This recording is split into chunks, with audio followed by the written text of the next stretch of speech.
ورحمة الله وبركاته.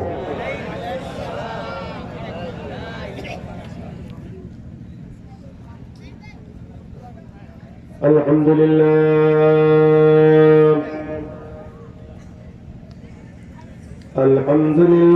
نحمده ونستعينه ونستغفره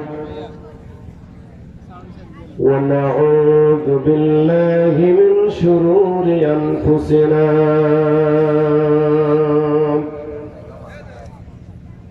ومن سيئات أعمالنا من يهده الله فلا مضل له ومن يضلله فلا هادي له ونشهد أن لا إله إلا الله الحي القيوم الذي لا تأخذه سنة ولا نوم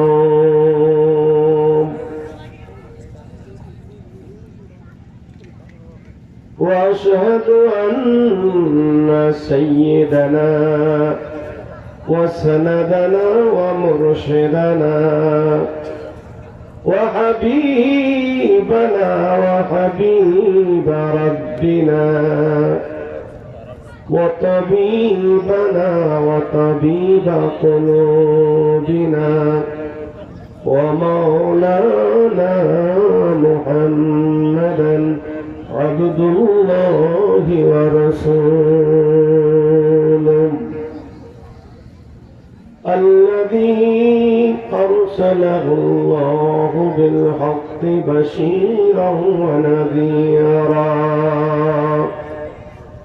وداعيا إلى الله بإذنه وسراجا منيرا أما بعد فقد قال الله تعالى في كلامه المجيد وفرقانه الحميد أعوذ بالله من الشيطان الرجيم بسم الله الرحمن الرحيم تلك الرسل فضلنا بعضهم على بعض منهم من كلم الله ورفع بعضهم درجات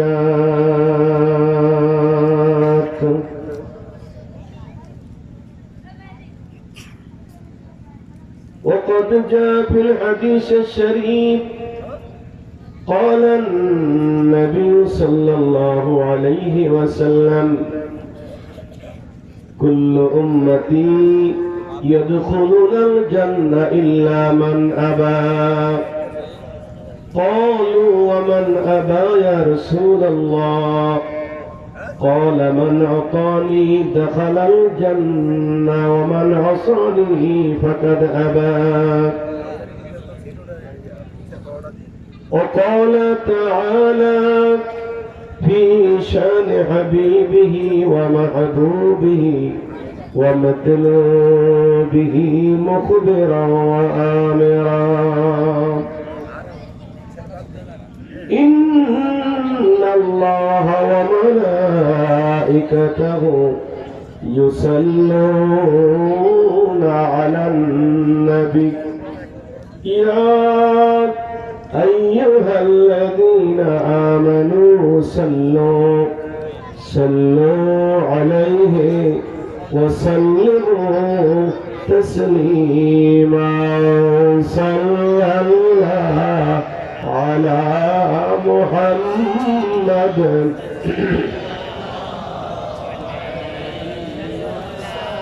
صلى সাল্লাল্লাহু আলা মুহাম্মাদ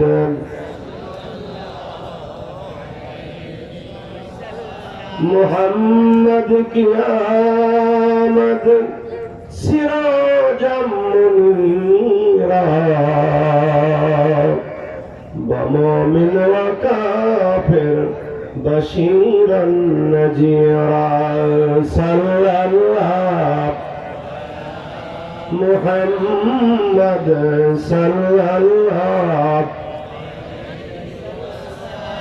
صلى الله على محمد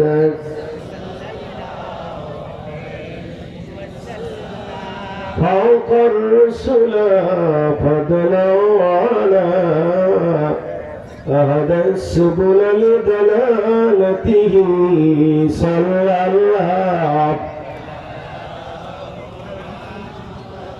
صلى الله عليهم صلى الله على محمد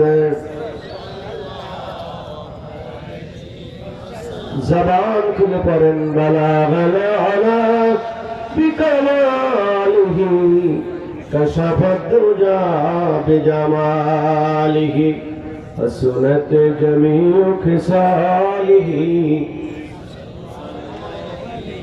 آرو محبت پرن بلاغ على بكماله كشف الدجى بجماله حسنت جميع خصاله لا يمكن الثناء كما كان حقه بعد ذكرى بزرگوں تو قصہ مختصر بلاغا على بكماله كشف الدجى بجماله حسنت جميع خصاله إن التياري الصباح يوما إلى أرض الحرم بلغ سلامي روضة فيها النبي المحترم بلاغا على بكماله كشف الدجى بجماله حسنت جميع خصاله اللهم صل وسلم وبارك عليه চাঁদপুর খানকায় সালিহা মুহিব্বিয়া দিনিয়া কমপ্লেক্স সংলগ্ন ময়দানে আয়োজিত ইসালে সওয়াব ওয়াজ মাহফিলের মধ্যমণি প্রধান অতিথি প্রধান মেহমান আমাদের সরতাজ আমির শরিয়ত আমির তরিকত আমির হিজবুল্লাহ মুজাদ্দিদ জামান सरसीना दरबार शरीफे आला हजरत पीर साहेब केबला मद्दाजिल्लुल आली विशेष अतिथि हिसाবে উপস্থিত রয়েছেন বাংলাদেশ জমিয়তে হিজবুল্লাহর কেন্দ্রীয় সিনিয়র নায়েবে আমির सरसीना দারুস সুন্নাত জামিয়া নিসারিয়া দিনিয়ার সুযোগ্য রইস আমির হিজবুল্লাহ হযরত পীর সাহেব কেবলার সুযোগ্য বড় সাহেব জাদা जनाब अलहाज हजरत मौलाना शाहब नसर निसारुद्दीन अहमद हसन साहेब मद्दाजिल्लुल आली आरो अतिथि हिसाবে উপস্থিত রয়েছেন বাংলাদেশ জমিয়তে হিজবুল্লাহর চট্টগ্রাম বিভাগীয় কমিটির সম্মানিত সভাপতি প্রাচ্যের অক্সফোর্ড ঢাকা বিশ্ববিদ্যালয়ের সম্মানিত সুযোগ্য অধ্যাপক हजरत पीर साहब हुजूर केबलार सुयोग्य मेजो जामाता जनाब अलहाज हजरत मौलाना हाफिज डॉक्टर रूहुल अमीन साहेब मद्दाजिल्लुल आली बांग्लादेश जमियते हिजबुल्लाहर चाँदपुर জেলার সম্মানিত নেতৃবৃন্দ উপস্থিত অন্যান্য সম্মানিত শ্রদ্ধাভাজন হাজারাতে উলামায়ে কেরাম, যুব হিজবুল্লাহ ও ছাত্র হিজবুল্লাহর বিভিন্ন স্তরের সম্মানিত দায়িত্বশীল কর্মকর্তা বৃন্দ, আইম্মা হিজবুল্লাহর নেতৃবৃন্দ, সম্মানিত মুরাব্বিয়ান আযম, যুবক বন্ধুরা, উপস্থিত আমার ছাত্র ভাইরা, সবার প্রতি আবার আমার আন্তরিক সালাম। আসসালামু আলাইকুম ওয়া রাহমাতুল্লাহি ওয়া বারাকাতুহু। মহান রব্বুল ইজ্জাতের শাহী দরবারে অসংখ্য অগণিত শুকরিয়া আদায় করছি, কৃতজ্ঞতা আদায় করছি জন্য যে আজকে আল্লাহ রাব্বুল আলামিনের অশেষ দয়া এবং মেহেরবানিতে চাঁদপুর জেলা জমিয়তের এই সম্মেলনে আমির হিজবুল্লাহ হযরত পীর সাহেব হুজুর কিবলার উপস্থিতিতে একটি দ্বীনি মাহফিলে হাদিসের পরিভাষায় রাওজাতুম মিন রিয়াজিল জান্নাত, জান্নাতের টুকরা আমরা হাজির হতে পেরেছি। আল্লাহ রাব্বুল আলামিন আমাদের এই সুযোগটুকু দান করেছেন। আমি শুরুতেই আপনাদের খেদমতে জানতে চাই, আপনারা কি খুশি না বেজার? সকলে মনে হয় খুশি হইতে পারেন নাই। সকলে খুশি? সকলে খুশি? যে যত খুশি হৃদয়ের ততটুকু আবেগ উজাড় করে আল্লাহ পাকের শাহী দরবারে কালেমাতে শুকর আদায় করেন। জোরে সরে বলেন আলহামদুলিল্লাহ। জোরে কান্না নারায়ে তাকবীর, নারায়ে রিসালাত। আজকে এই ময়দানে আসতে পেরে খুশি হয়েছে এই জন্য যে একদিকে ওয়াজ মাহফিল, আর একদিকে বিভিন্ন বালা মুসিবতে আমরা গ্রেফতার। ঠিক না বলেন? জাহারাল ফাসাদু ফিল বাররি ওয়াল বাহরি বিমা কাসাবাত আইদিন নাস। জলে বলো স্থলে বলো, বিপদ যা আসে এটা মানুষের হাতের কামাই। ঠিক না বলেন? এটা কি আমাদের কথা না আল্লাহর কথা? জোরে বলেন কার কথা? মানুষের হাতের কামাই।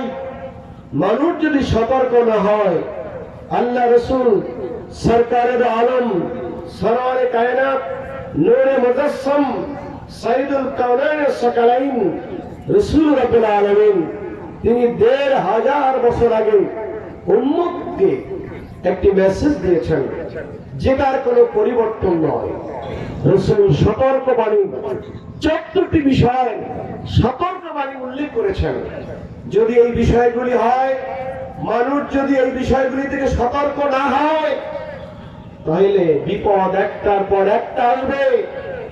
তসবির দানা ছিঁড়ে গেলে এই একটার পিছনে একটা যেরকম দানা পড়তে থাকে, মুসলমান সতর্ক না হলে বিপদ আসবে, একটার পর একটা আসবে। বুদ্ধি দিয়া কৌশল দিয়া ঠেকানো যাবে। ফান্তাজিরু আনদা যালিকা রিহান হামরা।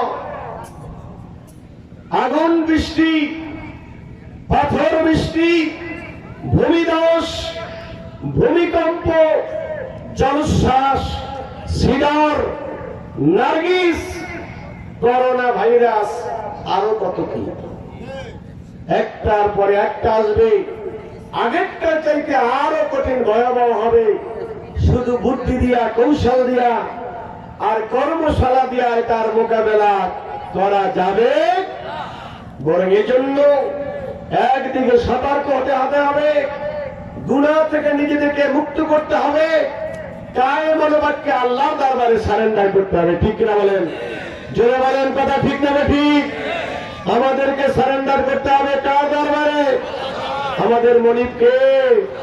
আরো জোরে বলেন কে? এক মনিবের সেই হুকুম না মেনে যখন বহু মনিবের দ্বারস্থ হতে চলেছি, তখন বিপদ একটার পর একটা আসে, ঠেকানো যায়? আল্লাহর সাথে কি নিজের ক্ষমতা দিয়ে লড়াই করা যায়? জোরে বলে লড়াই করা যায়? আজকে মানুষ বুদ্ধি দিয়া কৌশল দিয়া লড়াই করতেছে, কিন্তু না, বুদ্ধি কৌশল দিয়ে লড়াই করা যাবে না। আল্লাহর জমিনে আল্লাহর দেওয়া বিধানগুলি, হুকুমগুলি, নবীর তরিকাগুলি যদি আমরা পালন করি, বিপদ থেকে রক্ষা করবেন কে? বিপদ থেকে রক্ষা করবেন কে? বিপদ থেকে রক্ষা করার মালিক কে? ভাইরা আমার, এই জন্য দেখা যায় এখন এই ঘন ঘন আসতেছে। বিপদ আগেও কম বেশি ছিল, রোগ ব্যাধি হতো, মানুষ 2-4-10 বছরে ভূমিকম্প হয় মানুষ ভুলেই যেত, আর এখন বছরের আগায় মাথায় ভূমিকম্প হয়। ঠিক না কথা বলে? ঠিক না ঠিক? আল্লাহ রাসূলের প্রিয় সাহাবী হযরত আবু হুরায়রা রাদিয়াল্লাহু তাআলা আনহু, আল্লাহ নবীর প্রিয় সাহাবী, যিনি সবচেয়ে বেশি হাদিস রিওয়ায়াত করেছেন, আল্লাহ নবী সর্বক্ষ সাহাবায়ে কেরামদের মধ্যে বেশি হাদিস রিওয়ায়াতকারী সাহাবী হযরত আবু হুরায়রা রাদিয়াল্লাহু তাআলা আনহু। তিনি একখান হাদিস রিওয়ায়াত করেছেন, ক্বালা রাসূলুল্লাহ সাল্লাল্লাহু আলাইহি ওয়াসাল্লাম, ইযা উত্তুখিযাল ফায়ুদু আলা ওয়াল আমানাতু মাগনামা ওয়াস যাকাতু মাগরামা ওয়া তুল্লিমা লিগায়রিদ দ্বীন ওয়া তার রাসূল ইমরাতাহু ওয়া কারুম্মাহু ওয়া আদনা সাদিকাহু ওয়া আকসাবাহু ওয়া জাহারাতাল আসওয়াতু ফিল মাসাজিদ ওয়া জাহারাতাল কিয়াম ওয়াল মাহাজিদ ওয়া শুরিবাতিল খুমুর ওয়া সাদাল কাবিলাতা ফাসিকহুম ওয়া কানা যাইমুল কওমি আরজালহুম ওয়ালা নাকিরু হাযিল উম্মতি আউওয়ালাহা ফারতাকিবু ইনদা যালিকা রিহান হামরা খাসাবান মাসাকান জালজালাতান কানিজামিস সিলকি ইযা কুতিয়া ফাতুকাবিউ রাওয়াহু তিরমিজি আও কামা ক্বালা রাসূলুল্লাহ সাল্লাল্লাহু আলাইহি ওয়াসাল্লাম। আল্লাহ রাসূলের প্রিয় সাহাবী নামটা কি? জোরে কার নাম কি? আবু হুরায়রার নামে রাসূল একজন প্রিয় সাহাবী ছিলেন। আমরা জানি কি জানি না? জানা আছে তো? রাসূলের অন্যান্য অনেক জলিল কদর মশহুর সাহাবায়ে কেরামের নাম না জানলেও এই নামটা অনেকের পরিচিত। ঠিক না বলেন? যদিও তিনি ইসলাম গ্রহণ করেছেন, এরপরে রাসূলের সংস্পর্শ পেয়েছেন মাত্র 4 বছর। কত বছর? 4টি বছর। কিন্তু তিনি হচ্ছেন সবচাইতে বেশি হাদিস রিওয়ায়াতকারী সাহাবায়ে কেরামদের মধ্যে। যদিও পরবর্তীতে অনেক হাদিস মুখস্থ করেছেন, ভিন্ন কথা। সাহাবায়ে কেরামদের মধ্যে তিনি বেশি হাদিস রিওয়ায়াত করেছেন, তার মধ্যে হাদিস বেশি। এক সময় তাকে প্রশ্ন করা হয়েছে, বুখারী শরীফের মধ্যে এই হাদিসটা রয়েছে, কিতাবুল বুয়ুস অন্য জায়গায়। তিনি বলতেন, লোকেরা আমাকে বলে যে আমি আবু হুরায়রা ইসলাম গ্রহণ করলাম, রাসূলের সংস্পর্শ পাইলাম মাত্র কয়েকটা বছর, অথচ নবুয়তের শুরু থেকে শেষ পর্যন্ত কত দীর্ঘমেয়াদী সময় রাসূলের সঙ্গে রইলেন, তারা এত হাদিস রিওয়ায়াত করলেন না, আর আবু হুরায়রা এত হাদিস পেল কোথায়? আমি তাদের বলতাম যে মানুষ যখন ব্যবসা বাণিজ্যে লেনদেন, বিভিন্ন আয় রোজগার কামাই বাজার জন্য ব্যস্ত থাকতো, হাটে বাজারে এই সকলে মগ্ন থাকতো, আমি তখন সব কিছু ছেড়ে আল্লাহর নবীর দরবারে আমি পড়ে থাকতাম। সুবহানাল্লাহ। রাসূলের দরবারে পড়ে থাকতাম।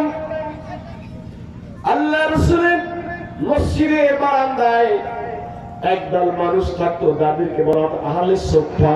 কি বলা হতো? সকলে বলেন, জবাব দেন, কি বলা হতো? আহলে সুফফা। এখনো আল্লাহ রাসূলের রওজার পিছনে উঁচু একটি জায়গা আছে, গ্রিল দিয়ে আটকানো।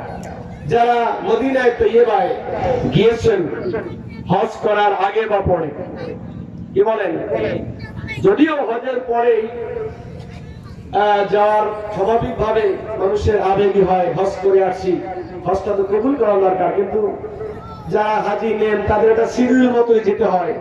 এখানে ইচ্ছা করলেই ওই হজে গিয়ে আগে পরে তিনি নিজে শিডিউল করতে পারেন না, যায় অনেক সময় আগেও যায় পরেও যায়, শেষে যাইলে একটু মজাটা ভালো হয়। কি বলেন? কারণ হজ করেছি মক্কায়, কবুল করাতে হবে মদিনায়। কথা ঠিক না ঠিক? হজ করার জায়গা মক্কায়, আরাফা মক্কায়, বাইতুল্লাহ মক্কায়, জমজম মক্কায়, কিন্তু কবুলের তো একটা জায়গা আছে না নাই? এই জন্য মানুষ মক্কাতে কোথায় যায়? জোরে বলেন, আমরা যাবো কোথায়? আপনারা যাইতে চান তো? কারা কারা হাত তুলে নারায়ে তাকবীর, আরো জোরে নারায়ে তাকবীর, নারায়ে রিসালাত, নারায়ে তাকবীর। কেন বললাম শুরুতেই কথা এসে গেল? এখন আধুনিক যাদেরকে এখন মাওলানা বলে না, মানুষ বা স্কলার, আগে মানুষ যারা ইসলামী আলোচক ছিল তাদের একটা সম্মানসূচক সম্বোধন মাওলানা সাহেব, মুহাদ্দিস সাহেব, মুফতি সাহেব, ফকিহ সাহেব বলতেন। কি ভাই ঠিক না ঠিক? যারা ইসলামী জ্ঞান বিতরণকারী তাদেরকে মানুষ আলেম বলতেন, অথবা তাদেরকে মুহাদ্দিস সাহেব বলতেন, মুফতি সাহেব, ফকিহ সাহেব, তাই ভাবে। এখন এই শব্দগুলি অত আকর্ষণীয় না, এখন বলা ইসলামিক স্কলার। কি বলা হয়? Islamic scholar. অর্থাৎ মুহাদ্দিস শব্দটা বলার মধ্যে তারা অত মজা পায় না, মুফতি সাহেব বলাটার মধ্যে অনেক মজা নাই, ফকিহ সাহেব, মাওলানা সাহেব বলার মধ্যে মজা নাই, স্কলার বলার মধ্যে মজা পাচ্ছে। কি ভাই ঠিক এরকম এইটার মধ্যে মজা নিয়ে গেছে। কিন্তু মুহাদ্দিস কথাটার ভিতরে ইসলামিক স্কলার, ইসলামিক আলোচক, সে একজন স্বাভাবিক ব্যক্তি জেনারেল শিক্ষায় শিক্ষিত হয়েও ইসলাম সম্পর্কে জানে বোঝে ইসলামী আলোচক হতে পারে। মুহাদ্দিস শব্দ হতে হলে তার ভিন্ন কিছু ইলম দরকার আছে না নাই? কি আছে না নাই? হাদিস নিয়ে যিনি গবেষণা করেন, জানেন, বুঝেন, পড়ান মুহাদ্দিস সাহেব। যিনি হাদিস থেকে মাসালা বের করে বা কোরআন হাদিস ইসলামিক সেই বিভিন্ন কিতাব থেকে মাসলাগুলি জেনে জেনে সমাধান দিতে পারেন, তিনি মুফতি বা ফকিহ। কথা ঠিক না ঠিক? এই শব্দগুলি কিন্তু হারিয়ে যেতে শুরু করছে, একদল ভাইরা হারানো শুরু করছে। কি আমাদের থেকে শব্দগুলি হারিয়ে যাক আপনারা কি চাবেন? কি চাবেন? এই সমাজে বেশি বেশি মুহাদ্দিসের দরকার আছে না নাই? ফকিহ দরকার আছে না নাই? মুফতির দরকার আছে না নাই? যদি মুহাদ্দিস, ফকিহ, মুফতি শব্দগুলি আপনি বাদ দিয়ে দেন, তাহলে বাজারের যারা ফররা তারা কিন্তু ফতোয়া দেওয়া শুরু করবে। কি বলেন? আপনি কি সেটা চান? কি আপনি কি এটা চাবেন? যেমন তারা ফতোয়া দিচ্ছে, এখন ইউটিউবে সার্চ করে ফতোয়া পাওয়া যায়, যার যখন মনে চায় সেই ফতোয়া দেয়, দিদি আছে ফতোয়া। কি আছে না নাই? এই যে হুজুরের একটা কথা আমি অনেক সময় বলছি, হুজুরের মুখে শোনা, তিনি বলছেন একটা কথা প্রসঙ্গে, হুজুর কেবলা যখন শস্যিরা কুতুবখানায় বসা, তখন হুজুরের সামনে একটা ছোট্ট বকরি ছাগল, আর ছাগল তো বান্দা থাকলে কি সুস্থ থাকে না, ভেবা করে? হ্যাঁ, ছাগলে যদি আপনার কোন ছাগল ভেবা করিস না, তারও যদি বিলম্ব দেন শুনবে, তোর কামে ভেবা করে। আরো ছোট্ট ছাগল, পাশে একটা লোক ঘোরাফেরা করে। হুজুর বলছেন, আমি লোকটাকে ডাকলাম যে বিষয়টা কি, যে এই ছাগলটাই বাকি আর আপনি বাকি। হুজুর আমি এই ছাগলটা নিয়ে আসছি। হুজুর বলে এটা ছোট্ট ছাগল আনছেন কেন? লীলা বড়ি গিয়ে দেবো। কি জন্য? বলে আমি শ্রদ্ধা নিয়াত করেছি। কিসের নিয়াত? শ্রদ্ধা নিয়াত করেছি। হুজুর বললেন যে এই ছোট্ট ছাগল, শ্রদ্ধাটা বয়স আছে, এটা কি শ্রদ্ধা হবে? এখন ওই লোক বলে হুজুর ফররা মানে কি ব্যাপারী, ছাগলের বেহারি বলছে যে হ্যাঁ এইটি কি শব্দ হয়ে যাবে। তাহলে এখন ফতুয়া এটা কি ভৈরায় দেবে না মুক্তি দেবে? কথা বলেন না কেন? ফতুয়া কি ভৈরায় দেবে না মুক্তি দেবে? মুফতি মুহাদ্দিসদের বাদ দিয়ে যখন ভৈরায় আর পানি বাসা হোমিও ডাক্তার যখন ফতুয়া দিবে, তখন কি ইমান বাঁচবে না ইমান যাবে? ইমান কি রক্ষা করা সম্ভব? আজকে মুফতি মুহাদ্দিস দরকার নাই, পানি বাসা হোমিও ডাক্তার ফতুয়া দেয়। তাহলে সমাজ থেকে এই মুহাদ্দিস, মুফতি, ফকিহ শব্দ হারিয়ে যাক আমরা চাই? চলো। হযরত আবু হুরায়রা রাদিয়াল্লাহু তাআলা আনহু তিনি বলেন, মানুষগুলো আমাকে বলে, আবু হুরায়রা এত হাদিস কোথায় পাইলা? তুমি ইসলাম গ্রহণ করছো 7ম হিজরি খায়বার যুদ্ধের পরে, কিন্তু তুমি হুদায়বিয়া সন্ধির পর খায়বারের আগে তুমি এই তো হাদিস পাইলা কোথায়? আমি বলি, মানুষ যখন বাজারে কেনা বেচা, হাদিস টানছে এই উদ্দেশ্যে যে সাহাবায়ে কেরামও কেনা বেচা করতেন, কিতাবুল বই থেকে নিয়ে আসছে। আবু হুরায়রা বলেন, মানুষ যখন কেনা বেচায় মগ্ন থাকতো, আমি তখন আমার বাড়িঘর ছেড়ে রাসূলের দরবারে পড়ে থাকতাম এবং মসজিদের বারান্দায় থাকতাম। আহলে সুফফার 70 জনা আমাদের বাড়িঘর চিন্তা ছিল না, রসুলের দরবার যা আসতো হাদিয়া সদকার মাল আমরা এটা খেতাম, যখন পেতাম খেতাম, না পেলে আমরা সবর করতাম। পরবর্তী সময় আল্লাহ তার সেই করুণ সময় ইতিহাসের কথা বলছে যে তিনি খুব দামি রুমাল দিয়া তার মুখ মুছো করে আর বলে বাক্খা বাক্খালে আবু হুরায়রা।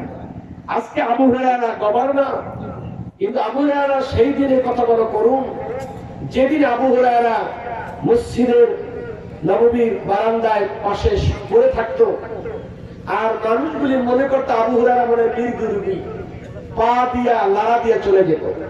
আরবের নিয়ম ছিল মির্গি ব্যারাম যাদের হয় তাদেরকে যদি হাত পা দিয়ে আঘাত করে তাহলে তারা খেয়ে যায়, মানে ভালো হয়ে যায়।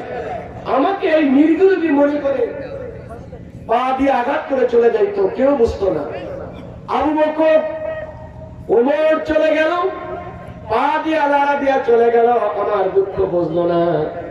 আবু বকর চলে গেল, তিনিও বুঝতে পারলেন না। আল্লাহর নবী আসলেন, তিনি আমার দুঃখটা ভালো করেই বললেন। সুবহানাল্লাহ না, আরো জোরে কান্না সুবহানাল্লাহ বললেন। আবু হুরায়রা আমাকে ধরে উঠাইলেন, আমার হাতে এক পেয়ালা দুধ দিলেন, এক পেয়ালা দুধ দিলেন এবং আহলে সুফা 70 জনের উপরে সাহাবী বললেন, আবু হুরায়রা এই দুধের পেয়ালা তুমি এই আহলে সুফার সদস্য যারা আছে তাদের খাওয়াও। আবু হুরায়রা বলে, আমি এত ক্ষুধার্ত, এক পেয়ালা দুধ, এটা তো ওই ক্ষুধা আমারই হবে কিনা এটাই তো আমি চিন্তা করে গেলাম। আমি ক্ষুধার্ত, রাসূল দুধ দিলেন ঠিক, কিন্তু আমাকে না খেতে বলে বললেন কি আবু হুরায়রা তুমি আহলে সুফায়, তিনি বলছেন 70 ঊর্ধ্বে সাহাবী, আল্লাহ রাসূলের যেই কথা সেই হুকুম আমি পালন করলাম। এক এক করে 70 ঊর্ধ্ব সাহাবী, সুবহানাল্লাহ, কত ঊর্ধ্ব? 70 ঊর্ধ্ব সাহাবী, সকলকে দুধ পান করাইলাম। সকলেই তৃপ্তি হয়ে রাসূলের হাতের দেওয়া দুধের পেলা থেকে পান করো। এরপর আল্লাহ রাসূল বলেন, আবু হুরায়রা এবার তুমি খাও, এবার তুমি খাও। এরপর আমি খেলাম, খাওয়ার পর দেখি দুধের পেয়ালায় যেমনি দুধ ছিল, এতজন সাহাবী খাওয়ার পরে পেয়ালা ভর্তি দুধ এখন এমনিতে রয়ে গেছে। জোরে জোরে কান্না সুবহানাল্লাহ। আবু হুরায়রা বলেন, এইভাবে আমি থাকতাম, পড়ে থাকতাম, এমনকি রাসূলের দরবারে থাকার কারণে মাঝে মাঝে আমার বাড়িতে পৌঁছতে দেরি হইতো, মা আমাকে বকা দিত, আমাকে আঘাত করত, বিভিন্ন কথাবার্তা বলতো। একদিন অতিরিক্ত রাগ হয়ে মা আমাকে বেদম ভাবে পিটালো, প্রহার করলো, আমার শরীর রক্তাক্ত হয়ে গেল। আমি রাসূলের দরবারে গেলাম, আল্লাহ রাসূলের আমি খাদেম, রাসূল আমাকে এত স্নেহ করতেন, এত ভালোবাসতেন। আমার শরীরের অবস্থা দেখে রাসূল একটু ব্যথিত হলেন। তিনি বললেন, আবু হুরায়রা তোমার শরীরটা রক্তাক্ত কেন, তোমার কি হয়েছে, কে মেরেছে তোমাকে বলো, আমি নবী তোমার এই আঘাত যে করেছে তার বিচার করব। আমার আবু হুরায়রা কে মেরেছে? আবু হুরায়রা বলে, নবী গো কেউ মারে নাই, আপনার কাছে আসার কারণে মা আমাকে মেরেছে। মা এখনো মুসলমান না, এখনো সে ইসলাম গ্রহণ করে নাই। রাসূলের কাছে যখন মা শব্দটা বলল, রাসূল চুপ হয়ে গেলেন। বলেন, আবু হুরায়রা তোমার মা যখন মেরেছে এখানে আমার বিচার করার কিছু না, মা মেরেছে এইখানে আমি কোনো বিচার করব? আবু হুরায়রা বলেন, ইয়া রাসূলুল্লাহ মায়ের বিরুদ্ধে আমি নালিশ করতে আসি নাই, মাকে আপনার আদালতে আসামি বানাই নাই। আমার মন চায় আপনি আমার মায়ের জন্য একটু দোয়া করবেন। সুবহানাল্লাহ, আপনি আমার মায়ের জন্য দোয়া করবেন যাতে আল্লাহ আমার মাকে হেদায়েত দান করেন। জোরে কান্না সুবহানাল্লাহ। সাহাবীরা বিপদে প্রয়োজনে নবীর কাছে আপনজনদের দোয়া চেয়েছে, আর আজকে আমরা অন্যের জন্য চাই না, নিজেরা দোয়া করি না, ঠিক না বলেন? এই প্রবণতা শুরু হয়ে গেছে। একদল ভাইরা আমাদের এমন একটা ট্রেনিং দিতেছে এখন, তাদের চলন বলনে মনে হয় দোয়া করাটা না জানা একটা অপরাধ। ঠিক না বলেন? মসজিদে দেখবেন ইমাম সাহেব যখন দোয়া করতেছে, একদল লোক হাত উঠাছে, আর একদল লোক দ্রুত বের হইলেই বাঁচি। এদের দৃষ্টিকোণ, এদের আকীদা কেমন হয়ে গেছে, দোয়া করাটাই অপরাধ। দোয়া করা কি অপরাধ? কথা বলেন, জবাব দেন। দোয়া করা কি অপরাধ হবে? বরং দোয়া হচ্ছে ইবাদত। দোয়া কি? প্রশ্ন করবেন পেলেন কোথায়? আমার রাসূল বলেছেন আদ-দুআউ হুয়াল ইবাদত, দোয়াটাই ইবাদত। দোয়াটাই কি? দোয়াটাই কি? দোয়াই ইবাদত। আদ-দুআ মুখুল ইবাদত, দোয়া ইবাদতের মগজ। রাসূল বলেন দোয়া ইবাদতের মগজ, দোয়াটাই ইবাদত। কারণ ইবাদতের অর্থ হচ্ছে মনিবের সামনে গোলামের আত্মসমর্পণ। আপনি সিজদা করেন, রুকু করেন, যাকাত দেন, হজ করেন, এগুলো আত্মসমর্পণের সিস্টেম। কিন্তু দোয়াটা হচ্ছে সরাসরি আত্মসমর্পণ। কথা ঠিক না ঠিক? এই জন্য রাসূল বলছেন অন্যান্য ইবাদতগুলি এটা ইবাদত, এটা ইবাদতের উপকরণ, সিস্টেম। এর মাধ্যমে আপনি আত্মসমর্পণ দেখান, আর দোয়ার মাধ্যমে সরাসরি আপনার আত্মসমর্পণটা প্রমাণিত হয়। ঠিক না বলেন? এই কারণে রাসূল বলেছেন দোয়া হুয়াল ইবাদত, দোয়াটাই কি? কিন্তু আমার ভাইরা এখন দিন যত যাচ্ছে মানুষকে বিভ্রান্ত করছে, অথচ দোয়া করলে খুশি কে? জোরে কান, খুশি কে? আমরা কি দোয়া করবো না ছাড়বো? কারা কারা জিহাদ করবে? নারায়ে তাকবীর, নারায়ে রিসালাত, মহাপদে দরুদ পড়ুন, সালাওয়াত সালাওয়াত সাল্লাল্লাহু আলা মুহাম্মাদ।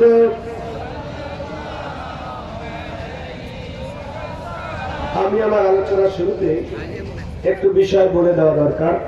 দেখেন না, এদের তো কাজ রেস্টাউন নিয়ে আসে হুজুরের নির্দেশটা হুজুরের শস্যিনা দরবার থেকে প্রকাশিত বেশ কিছু কিতাব আছে। গাড়ির সফরে অল্প কয়েকটা কিতাব আছে, মাত্র কয়েকটা কিতাব। এর মধ্যে প্রথম একটা কিতাব হাতে আসছে, ফতোয়া দারুস সুন্নাত। ফতোয়া দেয় দাঁড়িয়ে বলছি, ফতোয়া দিলে মুক্তি লাগে। কিন্তু আজকের সমাজে একদল ভাইরা আমাদেরকে বলতেছে যে ঈসার সব চলবে না। তারপরে আল্লাহ রাসূল সাল্লাল্লাহু আলাইহি ওয়াসাল্লাম তার তৈরি নিয়া, তিনি কি মাটির না নূরের, জাতির না খলকিনুর, বিভিন্ন কথা আছে না নাই? এর সুষ্ঠু সমাধান এখানে দেওয়া হয়েছে। তারপর ঈসার স্বভাব, কারোর জন্য দোয়ার জন্য সবের আশায় দোয়ার আয়োজন, দোয়ার সাথে খাওয়ার আয়োজন, এটা করা যাবে কিনা, এই বিষয়গুলি এখন আছে না? আপনারা তো করেন, তো এখন থেকে ছাইড়া দেবেন? ঈসার সব ছাড়বেন না করবেন? সকলে করবেন। কারা করবেন? হাত থেকে নারায়ে তাকবীর, নারায়ে তাকবীর। আমি একজন আলোচক, তার মুখে শুনছি সে তুলনা দিচ্ছে, জানি না কি দিয়ে দিচ্ছে। বলছে ঈসার সবে কারো নামে দোয়ার জন্য যে খাওয়ান খাওয়ান হয়, এই খাওয়ানটাকে সে নাকি শুকরের গোশতের সাথে তুলা দিচ্ছে। আমি আপনাদের খেদমতে জিজ্ঞেস করতে চাই, যারা লেখাপড়া করেছেন মাদ্রাসায় অথবা পড়েন নাই, জেনারেল, শুকরের গোশত খাওয়া কি হালাল না হারাম? কোরআনে আছে না নেই? লাহমুল খিনজির অদ্দাম আল মাইতা, তিনটা বিষয় স্পষ্ট: মৃত্যু, প্রবাহিত রক্ত, আর শুকরের গোশত, এটা খাওয়া কি? আর আপনি যদি হালাল খাদ্য দ্বারা, আপনার হালাল উপার্জন দ্বারা আপনার আত্মীয় অনাত্মীয়, গরিব ধনী 100 লোককে দাওয়াত করলেন, এই খাদ্যটা হালাল না হারাম? এখন এই হালাল খাদ্যটাকে হারাম শুকরের গোশতের সাথে তুলনা যারা দিল, হালালকে যারা হারাম বলল, তাদের ব্যাপারে শরীয়ত কি বলে? বলেন।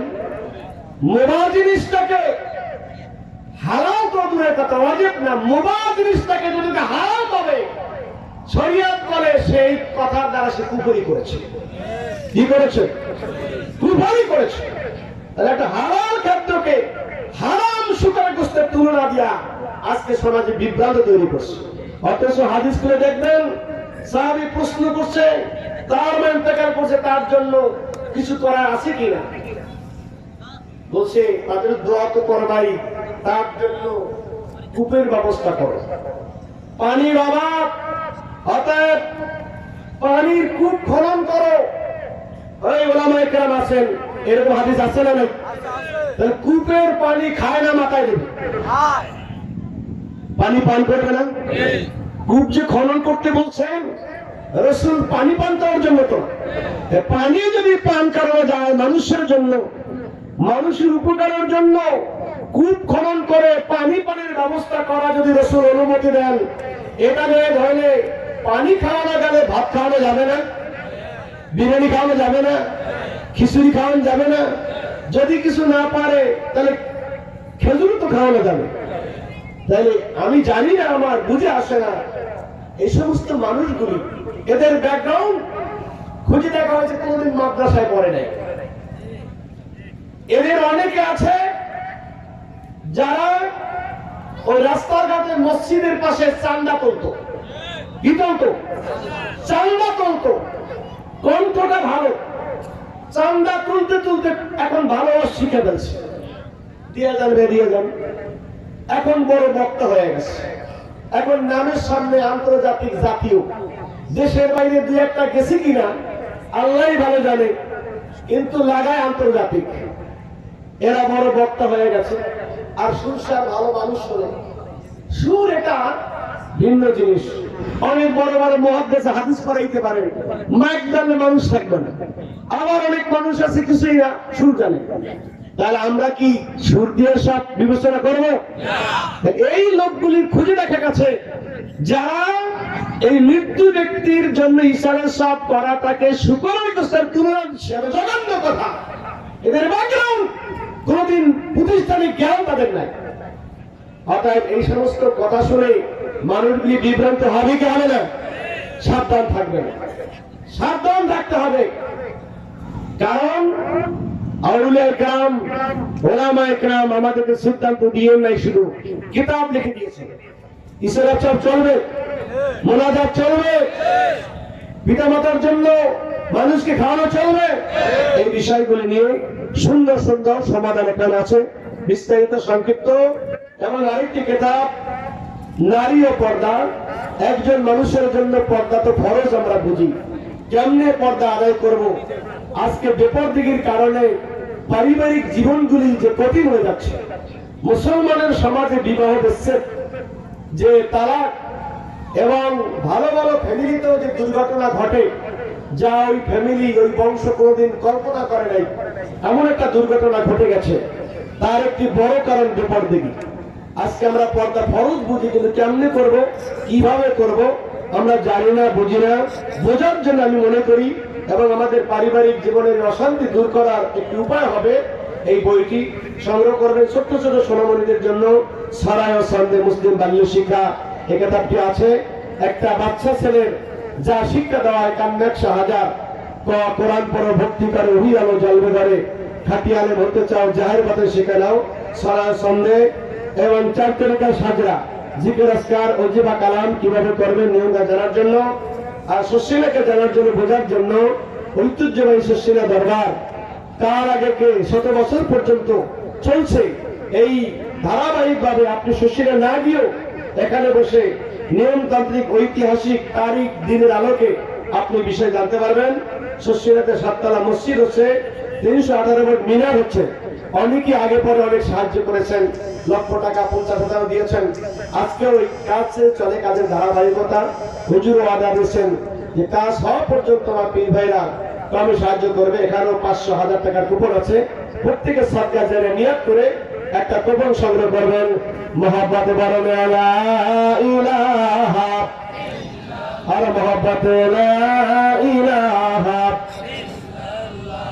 লা ইলাহা, লা ইলাহা ইল্লাল্লাহ মুহাম্মাদুর। হযরত আবু হুরায়রা তিনি বললেন, আমি এত হাদিস শিখলাম কোথা থেকে? একে তো রাসূলের দরবারে আমি বসে থাকতাম, যখন যা বলে শুনতাম। এর মধ্যে আমি একবার আল্লাহ রসুলের কাছে আবদার করে, ওগো আল্লাহ রসুল, আপনার দরবারে আসি, কত সুন্দর সুন্দর কথা আমি শুনি, জান্নাত জাহান্নামের রস শুনি, দীর্ঘ নসিহত শুনি, সবগুলি ধরে রাখতে পারি না, সবগুলি ধরে রাখতে পারি না। কি করলে কিভাবে এটা সংরক্ষণ করা যাবে? আল্লাহ রসুল বলেন, নফসুতের এলাকা, আবু হুরায়রা তোমার চাদরটা বিছায় দাও। সুবহানাল্লাহ। কি বিছায় দাও? চাদরটা ধরো, বিছাইয়া দাও। আবু হুরায়রা বলেন, আমি চাদরটা বিছাইলাম, আল্লাহ রসুল একটু বরকতি দম করলেন, ফু দিলেন। রসুল কি বললেন? আমি চাদরটা জড়াইলাম। এরপর থেকে যত কথা রসুলের জবান থেকে শুনেছি, আমি আবু হুরায়রা ভুলে যাই না। জোরে কান্না সুবহানাল্লাহ, আরো জোরে সুবহানাল্লাহ। জবান যদি পাওয়ারফুল হয়, ওই জবানের ফুয়ের পর আছে না নেই? কি আছে না নেই? আমি শশিনা মাদ্রাসা একজন বড় মুহাদ্দিস, যিনি বহু মুহাদ্দিসদের উস্তাদ, সুফি সাহেব হুজুর, তার দাদা ছিলেন আব্দুল করিম খান মুসল্লি। কি ছিলেন? মুসল্লি। কেন মুসল্লি? যারা একটু কম টম শিখা থেকে করে, অথবা বংশগত। আগেকার অনেক শাহসুফি নেসারউদ্দিন আহমদ রহমতুল্লাহ আলাইহি মুরিদ ছিলেন, খলিফা ছিলেন, তারা হয়তো অত বড় টাইটেল পাস অনেক ছিলেন না। তাদের কি কেউ মুন্সি বলতো, কেউ মুসল্লি বলতো, ছিল কি ছিল না? এরকম একজন অনেক উচ্চ শিক্ষিত না, কিন্তু শাহসুফি নেসারউদ্দিন আহমদ রহমতুল্লাহ আলাইহি একজন পাওয়ারফুল মুরিদ।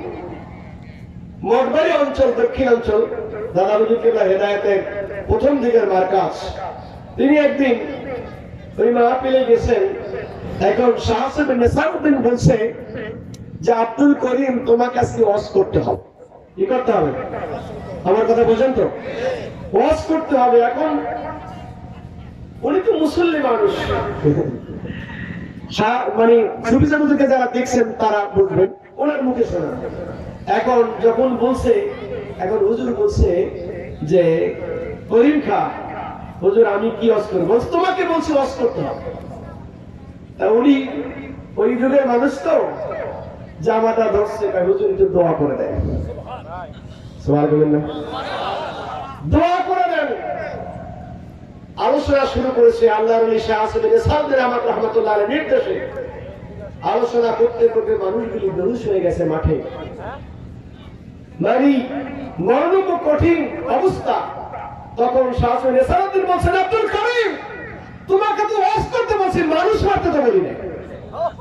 জোরে কান্না সুবহানাল্লাহ, আরো জোরে কান্না সুবহানাল্লাহ। তোমাকে ওয়াজ করতে বলেছি, মানুষ মারতে তো বলি না। থামাই গেছে। তাহলে আল্লাহ রসুলের জবানের জন্য পাওয়ার আছে, রসুলের আদর্শের উত্তর সুরি যারা, তাদের পাওয়ার আছে না নাই? এই বিশ্বাস কার কার আছে? হাত উঁচু করে নারায়ে তাকবীর, নারায়ে রিসালাত, নারায়ে তাকবীর। মুহাম্মদ বলেন সাল্লাল্লাহু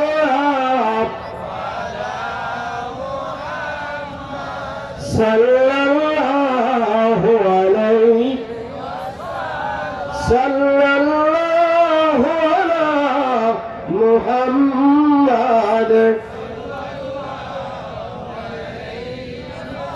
فمحمدنا هو سيدنا والعز لنا لإجابته صلى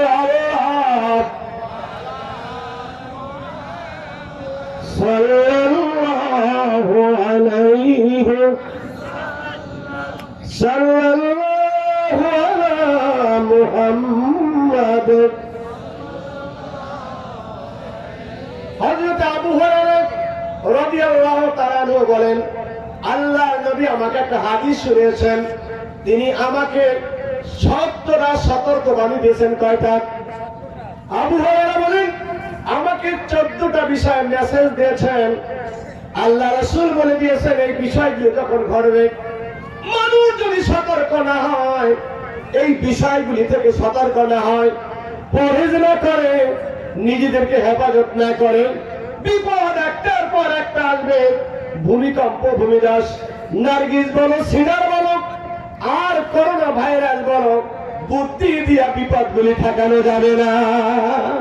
ঠেকানো এক নম্বরে ইজা উত্তুখিদাল ফাইউ দেওয়ালা, এক নম্বরে যখন দেখবা জনগণের সম্পদগুলিকে মানুষ ব্যক্তিগত সম্পদ হিসাবে ভোগ করছে, জাতীয় সম্পদগুলি, সম্পদের রক্ষক যারা, তারা নিজস্ব সম্পদ মনে করে ভোগ করছে, জনগণের সম্পদগুলি ব্যক্তিগত সম্পদ মনে করে ভোগ বাটোয়ারা করছে, আমানতের খেয়ানত হচ্ছে। ওয়াল আমানাতু মাগনামা, আমানতদারি যখন কমে যাবে, আমানতের সম্পদটাকে যখন গনিমতের মতো বন্টন করা শুরু করবে, যুদ্ধলব্ধ সম্পদ গনিমত, ওই আমানত রাখছে এটাকে নিজের কাছে গনিমত মনে করবে। অথচ আমার আল্লাহ বলছে ইন্নাল্লাহা ইয়ামুরুকুম আন তুআদ্দুল আমানাতি ইলা আহলিহা, আল্লাহ তোমাদের নির্দেশ করেছেন প্রত্যেককে যার কাছে যার আমানত আছে, রাষ্ট্রপ্রধানের কাছে দেশের আমানত, মন্ত্রীর কাছে বিভাগীয় মন্ত্রীদের আমানত, এমপির কাছে ওই এলাকার আমানত, উপজেলা চেয়ারম্যানের কাছে ওই উপজেলার আমানত, ইউনিয়ন চেয়ারম্যানের কাছে ইউনিয়নের জনগণের আমানত আছে না নেই? মসজিদের ইমামের কাছে হাজার মুসল্লির আমানত আছে না নাই? কথা বলেন আছে না নাই? ইন্নাল্লাহা ইয়ামুরুকুম আন তুআদ্দুল আমানাতি ইলা আহলিহা, আল্লাহ নির্দেশ করেছেন প্রত্যেককে স্ব আমানত তার আহলের কাছে আদায় করে দিতে হবে। রাসূল বলেছেন দুই নম্বরে বিপদ সংকেত, ওয়াল আমানাতু মাগনামা, আমানত যখন গনিমতের মতো বন্টন করবে, আমানতের খেয়ানত চলবে। তিন নম্বরে ওয়াজ যাকাতু মাগরামা, যাকাত আদায় করাটাকে জরিমানা মনে করবে, যাকাত দেওয়া জরিমানা করবে। সম্পদশালী লোকের উপরে যাকাত দেওয়া ফরজ করেছেন কে? আরো যেরকম আকিমুস সালাহ ওয়া আতুস যাকাত নির্দেশ কার? কুরআনুল কারীমে যেখানে নামাজ কায়েমের কথা আছে সেখানে যাকাতের কথা আছে না নাই? হুকুম কার? যেরকম হুকুম যাকাত। এ ভাই, শারীরিক ইবাদত এটা যেরকম আল্লাহর হুকুম, আত্মিক এবার হুকুম কার? এমনকি সাহেবে যাকাত না হোক তাকে সাধ্য অনুযায়ী আল্লাহ রাস্তায় ব্যয় করা, এই নির্দেশ কার? ওয়াম্মা রাযাকনাহু ইনফিকুন, আল্লাহ তাদেরকে যে রিজিক দিয়েছেন সেখান থেকে আল্লাহ রাস্তায় খরচ করার নির্দেশ কার?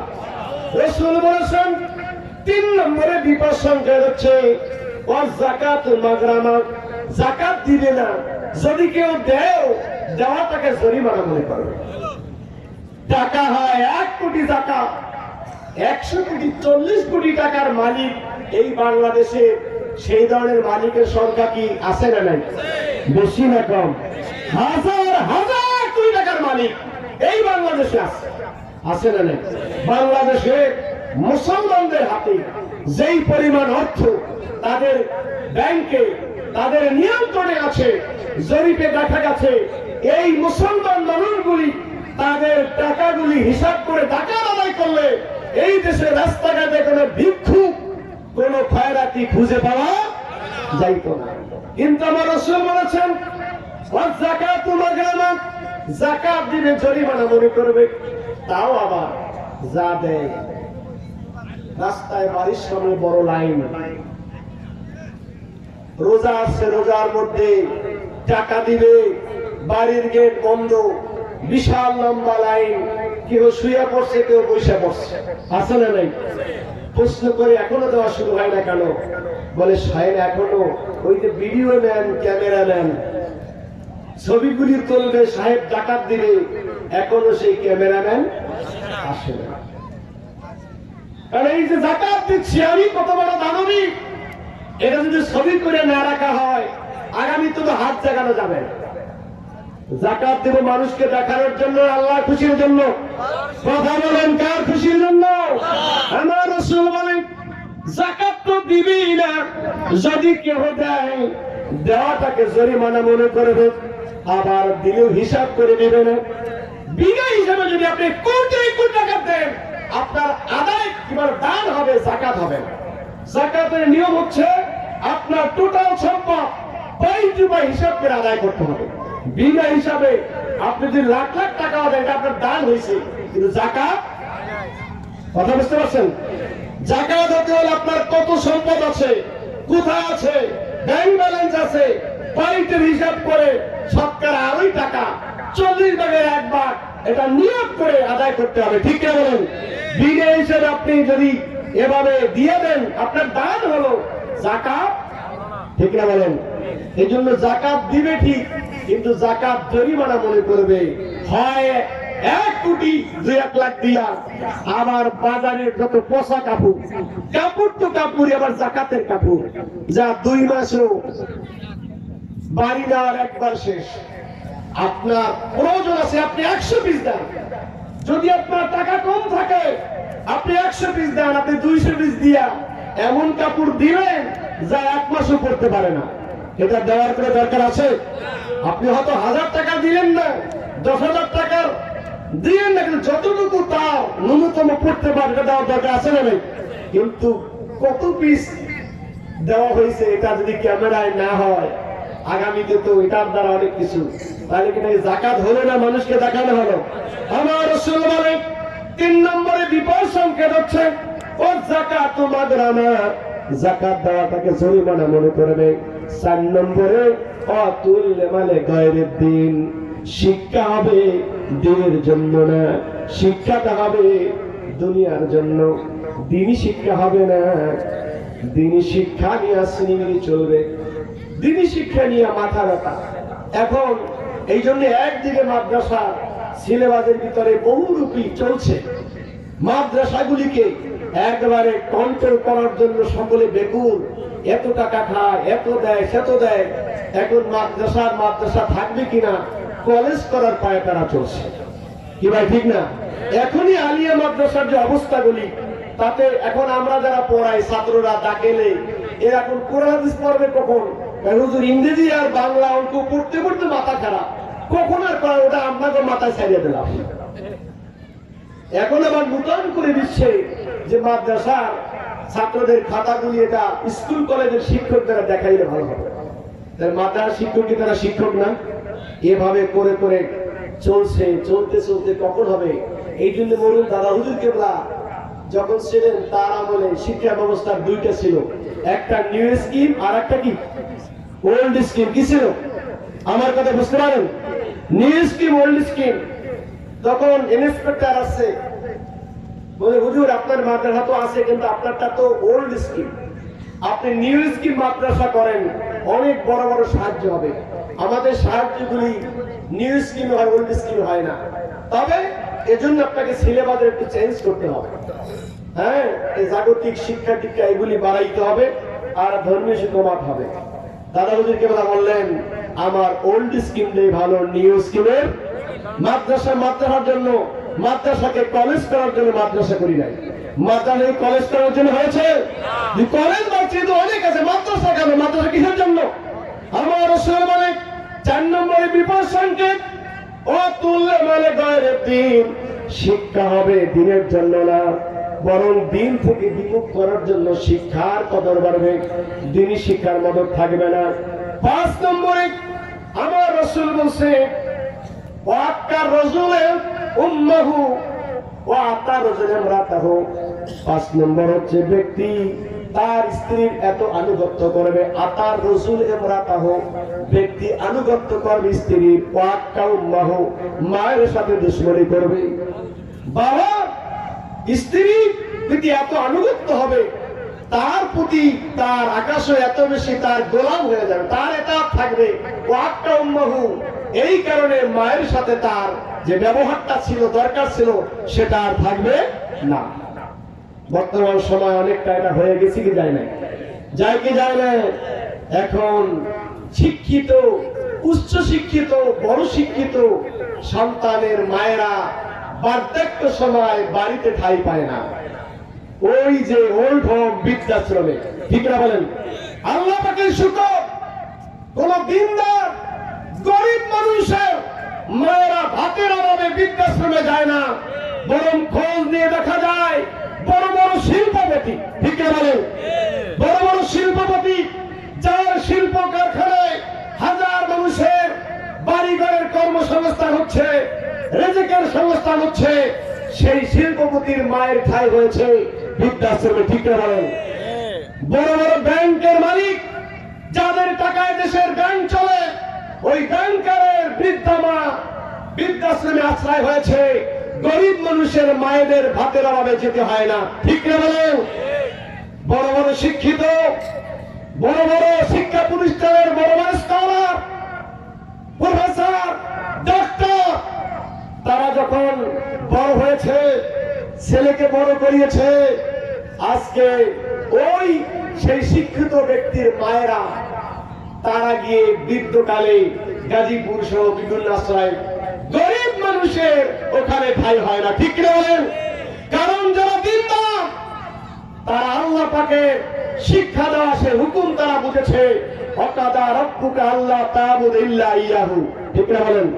হুকুমটা যেরকম এই মানুষগুলি দিনের সোহবতে এসে, আউলিয়া কেরামের সোহবতে এসে, আলেম ওলামার সোহবতে এসে ভাতের অভাবে সংসারে স্ত্রীর প্রতারণায় তাড়নায় মাকে বাড়ি থেকে বের করে বৃদ্ধাশ্রমে দেয় না, কারণ তারা আল্লাহ পাকের শেখানো তালিম পেয়েছে। আমার আল্লাহ বলেছেন, ওয়াকাদা রাব্বুকা আল্লা তা'বুদু ইল্লা ইয়াহু ওয়া বিল ওয়ালিদাইনি ইহসানা ইম্মা ইয়াবলুগান্না ইনদাকাল কিবরা আহাদুহুমা আও কিলাহুমা ফালা তাকুল লাহুমা উফ ولا تنهرهما وقل لهما قولا كريما।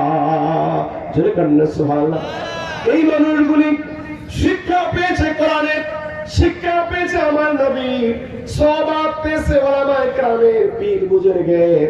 তাদের কোনো কষ্ট তাদের পিতামাতাকে তাদের ঘর থেকে বিচ্ছিন্ন করে নাই, কারণ আল্লাহ পাকের নির্দেশ তাদের পারিবারিক ভাবে তাদের মধ্যে ঢুকেছে। আল্লাহ সেখানে বলে দিয়েছেন, আল্লাহ পাকের ফয়সালা চূড়ান্ত কথা, ঠিক না ঠিক? আল্লাহ ফয়সালা করেছেন, আল্লাহ তা'বুদু ইল্লা ইয়াহু ওয়া বিল ওয়ালিদাইনি ইহসানা। খবরদার, আল্লাহ বলে দিলেন ফয়সালা আমার, আমি ফয়সালা করে দিলাম, ইবাদত হবে আমার, আমি ছাড়া তার ইবাদত চলবে না। আর এর সাথে আরেকটা নির্দেশ, সাবধান, পিতা মাতাকে ভুলে যাইবা না, তাদের খেদমত কারণগত করে, এটা আমি আল্লাহর নির্দেশের অংশ। জোরে কান্না সুবহানাল্লাহ। বিধায় তুমি টাকাওয়ালা হইয়া, পয়সাওয়ালা হইয়া, ব্যাংক ব্যালেন্সের মালিক হইয়া, সন্তান স্ত্রী সুখ ঠিকানা সাজাইতে গিয়া তোমার বৃদ্ধ পিতা মাতাকে তোমার থেকে বিচ্ছিন্ন কইরা দিয়া তাদের কষ্ট দিও না। এর কারণে কষ্টের বোঝা প্রকার করে তোমার মাথায় চাপাইয়া নিও না, ঠিক না বলে?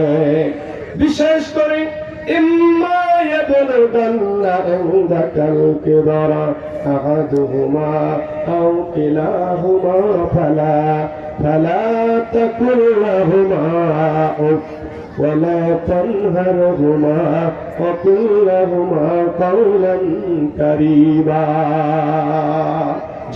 সুবহানাল্লাহ। আল্লাহ বলেন, বিশেষ করে যখন তারা বার্ধক্যে পৌঁছে যায়, যখন তাদের কর্মক্ষমতা হারিয়ে যায়, যখন তোমার আশ্রয়ের প্রাপ্তি হয়, যতদিন তাদের গায়ের শক্তি ছিল তখন তোমাকে কষ্ট দেয় নাই, যখন তারা বার্ধক্য হয়ে গেছে, তোমার প্রতি মুহতাজ হয়ে গেছে সন্তান, তখন তাদেরকে তুমি ঘর থেকে বের করিয়ে দেও না।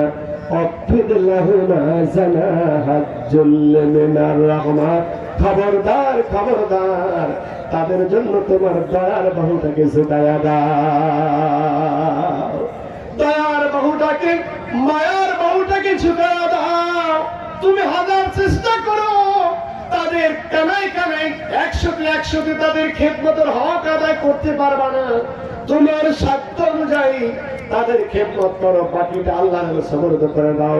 প্রাণ করে দোয়া করো, রব্বিরহামহুমা কামা রাব্বায়ানি সগীরা। পরে সকলে রব্বির হামহুমা কামা রব্বায়ানি। আমার রাসূল বলে রিদার রব্বি রিদাল ওয়ালিদাইন, সাকাতুর রব্বি সাকাতুল ওয়ালিদাইন। পিতামাতার খুশিতে আমার আল্লাহ খুশি, ঠিক না বলেন? পিতামাতা বেজার হলে বেজার হয় কে? যদি ঘর থেকে বের করে বৃদ্ধাশ্রমে রাখে, মাসে বছরে একবার দেখা হয়। কত সন্তান টাকা পাঠায়, কেউ পাঠায় না, দেখা হয় না। অথচ আমার রাসূল বলে সন্তান বাবার দিকে মায়ের দিকে একটা বার দয়ার নজরে তাকাও, এক একটা নজরে তোমার এক একটা কবুল হজরে সব হয়ে যাবে। মামিন ওয়ালাদিন বারিন ইয়ানজুরি আলাইহি নাজরা রাহমাত। এ নেককার সন্তান, তোমার বাবার দিকে মায়ের দিকে দয়ার নজরে একটা তাকাও। মদিনার নবী সাক্ষী দিলেন, এক একটা নজর করবা, আল্লাহ তোমার আমল এক একটা কবুল হজরে সব লিখে দিবে। 3.5 লক্ষ টাকা খরচ করে হজ করবা হাজি। দুনিয়ার মানুষ হাজি বলবে, আল্লাহর দরবারে হজ কবুল হয়েছে কিনা জানো না, ঠিক কিনা বলেন? হজ কবুল হয়েছে কিনা তুমি জানো না। আর আমার রাসূল বলে দিলেন, রে সন্তান, টাকা দিয়া পয়সা দিয়া হজ করার মতো সুযোগ তোমার হইল না। তুমি তোমার মায়ের দিকে বাবার দিকে খেদমতের বাউকে ঝুঁকাইয়া দাও। তোমার সাধ্য দিয়া তাদের মনের খুশি তুমি আদায় করো। মদিনার নবী আমি সাক্ষী দিলাম, এক একটা নজর করবা, আল্লাহ এক একটা কবুল হজর সব লিখে দিবে। সাহাবী বলে যদি বেশি বারবার তাকাই, রাসূল বলে আল্লাহর খাজিনা বড়, যদি 100 বার তাকায় দৈনিক 100 কবুল হজর সব তার আমল নামায় লিখে দিবে। যে কন্যা সুবহানাল্লাহ। আজকে পিতা মাতার খেদমত উঠে গেছে। পিতাকে বন্দী করে ঘরে আটকাইয়া তারপরে নির্যাতন করে ঘর থেকে বের করে দেয়, আছে না নাই? আছে না নাই? এ ভাই রে, তুমি তোমার গায়ের চামড়া দিয়া জুতা বানাইলে শোধ হবে না। আল্লামা শিবলি রহমানি জগৎ যারা একজন ওলি, তিনি বাইতুল্লাহ ছিলেন। বাইতুল্লাহর তওয়াফরত অবস্থায় তিনি দেখলেন একজন যুবককে, যুবকের কাঁধে এক বৃদ্ধা মহিলা। এই বৃদ্ধা মহিলাকে কাঁধে নিয়ে তওয়াফ করে। কি করে? বৃদ্ধা মহিলাকে কাঁধে নিয়ে তওয়াফ করে, বলে আল্লাহ আমি আমার ওয়াদাকে রক্ষা করেছি, আমি আমার ওয়াদাকে রক্ষা করেছি, তুমি কবুল করো। যুগের ওলি শিবলি রহমানি ডাকে, যুবক কি ওয়াদা ছিল আল্লাহর সাথে? তুমি তওয়াফ করো, তওয়াফের দোয়া করবা। কি ওয়াদা আল্লাহর সাথে, কি ওয়াদা পূরণ করেছো বলো? তুমি কি তওয়াফের দোয়া জানো না? যুবক, এবং তোমার কাদি বাকি কি ওয়াদা তোমার ছিল? যুবক চিনতে পারল।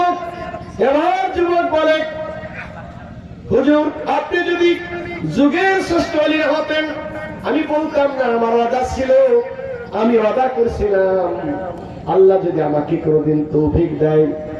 আমার মা আমার জন্য কত কষ্ট করেছে, 10 মাস 10 দিন আমাকে পেটে রেখেছে, আমার জন্য জীবন বাজি রেখেছে, জন্মের পর আমার জন্য খেদমত করেছে। আমি তো কিছুই তার পারলাম না। আমি নিয়াত করেছি যদি সুযোগ হয় আমার বৃদ্ধা আমাকে কাঁধে নিয়ে আমি বাইতুল্লাহ তওয়াফ করে মায়ের হক আদায় করব। যুগের ওলি শিবলি বলে, যুবক রে যুবক, এই বাইতুল্লাহ তওয়াফ করে কাঁধে নিয়ে তোমার মাকে তওয়াফ করবা, তোমার মায়ের হক আদায় করবা। তুমি তো জানো না, তুমি তোমার মায়ের পেটে যখন ছিলা, তোমার মধ্যে যখন আল্লাহ রূহ ফুঁকে দিয়েছিল, তুমি যখন হাত পা দিয়ে নাড়াচাড়া করতা, এই অবস্থায় তুমি যখন পা দিয়ে আঘাত করেছো, ওই আঘাতে তোমার মা যে শব্দ করেছে। রে যুবক, তুমি যদি তোমার জীবন এইভাবে বাইতুল্লাহ তওয়াফ করো, তোমার মায়ের তামাম খেদমতের হক তো দূরের কথা, ওই একটা শব্দের হক তোমার আদায় শেষ হবে না। যেরকম না সুবহানাল্লাহ। আজকে সমাজ কোথায় যাচ্ছে? মানুষগুলি আজকে টাকা আছে, পয়সা আছে, ধন আছে, কিন্তু পারিবারিক বন্ধন নেই। আর ওয়েস্টার্ন সিটিতে পারিবারিক বন্ধন বলতে কিছুই নাই। আজকে সেটা আমদানি শুরু হয়েছে এই দেশেও, ঠিক না বলেন? আজকে পারিবারিক বন্ধন, বিবাহ বন্ধন, এইগুলি থেকে মানুষকে মুক্ত রাখার জন্য বিভিন্ন দিবস, বিভিন্ন দিন পালন করছে।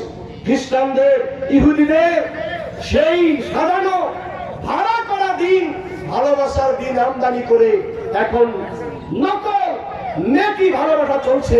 হাকিকতে আত্মিক শরিয়ত সম্মত পারিবারিক পিতামাতা আত্মীয় স্বজনের যে হৃদ্যতার ভালোবাসা থেকে মানুষকে দূরানো হচ্ছে। কথা ঠিক না ঠিক? এর জন্য রাসূল বলেন, এভাবে মেসেজ দিলেন, রাসূল বললেন আতা রাজুল ইমরাতাহু, সময় আসবে এমন ব্যক্তি স্ত্রীর গোলাম হয়ে যাবে, ওয়া আকাম্মাহু, মায়ের সাথে দুশ্মনী করবে, দুর্ব্যবহার করবে, ও আদনা সাদিকাহু, বন্ধুকে কাছে টেনে নেবে, ও আকসাবাহু, বাবাকে দূরে সরিয়ে দেবে। বন্ধুত্বর সম্পর্ক এত গভীর হবে, বন্ধুর কারণে প্রয়োজনে পিতাকে ছেড়ে দিবে, ঘর থেকে বের করবে, পিতার সাথে সম্পর্ক শেষ করবে। আল্লাহ রাসূল বললেন, ওয়া জাহারাতিল আসওয়াতু বিল মাসাজিদ, আরেকটি বড় বিদাত সংকেত, দুনিয়াবি কথাবার্তার জায়গা হবে মসজিদ। মসজিদের হক হবে না, মসজিদের আদব বুঝবে না, মসজিদে গন্ডগোল করবে। আছে না নাই? বহু সভাপতি মসজিদ খবর দিয়ে কথা বলে আমি, কারণ সে মাসে মাসে ইমাম সাহেবের বেতন দেয়, নামাজ পাশে তো ঠিক মতো আসে না, কিন্তু যদি কোনোদিন আসে তার দাপটে মসজিদে অন্য মুসলিমের ঠাই হয় না। কে আসে না নাই? জনে বলেন, নামাজ নাই, নামাজ আসে না, কিন্তু টাকার দাপটে আজকে চলছে দুনিয়ায়। কারণ মসজিদের সভাপতি হইয়া নামাজি না হলো, এটার দ্বারা আমি অমুক কাজ করবো। সভাপতি ভালো কথা, তবে সভাপতির বড় কাজ ছিল নামাজ পড়া। কথা ঠিক না ঠিক? সভাপতি তিনি টাকা দিবেন, এটা তার একটি কাজ, তার চাইতে বড় কাজ নামাজ পড়া। ঠিক না বলেন? মসজিদের যিনি সভাপতি হবেন, তিনি কি নামাজ পড়বেন না ছাড়বেন? সভাপতি মসজিদে, অর্থাৎ তিনি হবেন পাক্কা নামাজি, বড় নামাজি। কথা ঠিক না ঠিক? আর আমাদের এইখানে হয়তো চাঁদপুর এলাকায় খুঁজে পাবেন না, সবাই ভালো মানুষ। বহু জায়গায় এমন আছে সভাপতি ঠিকই, কিন্তু মসজিদে তারে পাওয়া যায় না। যদি কোনোদিন কালে ভদ্রে আইসা পড়ে, তাহলে তার দাপটে বাকি মুসল্লিদের আর জায়গা হয় না। এই জন্য হবে ইন্নামা ইয়ামুরু মাসাজিদাল্লাহ মান আমানা বিল্লাহ, মসজিদের যারা তাদের তো দায়িত্ব আরো, তারা হবে পরেজগার, বেশি নামাজি। এরপরে টাকা দিছে আল্লাহ, আল্লাহ দিয়েই দেবে। শুধু টাকা দিয়ে খেদমত হবে না, নামাজদার হবে। কি বলেন? আমাদের মসজিদের সংশ্লিষ্ট ব্যক্তিগুলি আরে পাক্কা ভালো নামাজি হোক। আল্লাহ পাকের দরবারে দোয়া করে যে এখানে আমিন, চিৎকার দেখেন আমিন। মহাপাদে বানানো সারে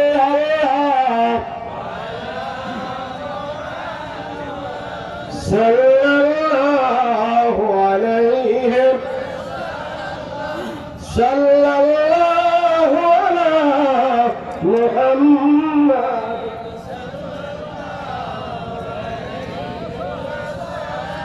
ভাইরা আমার, এইভাবে চলছে।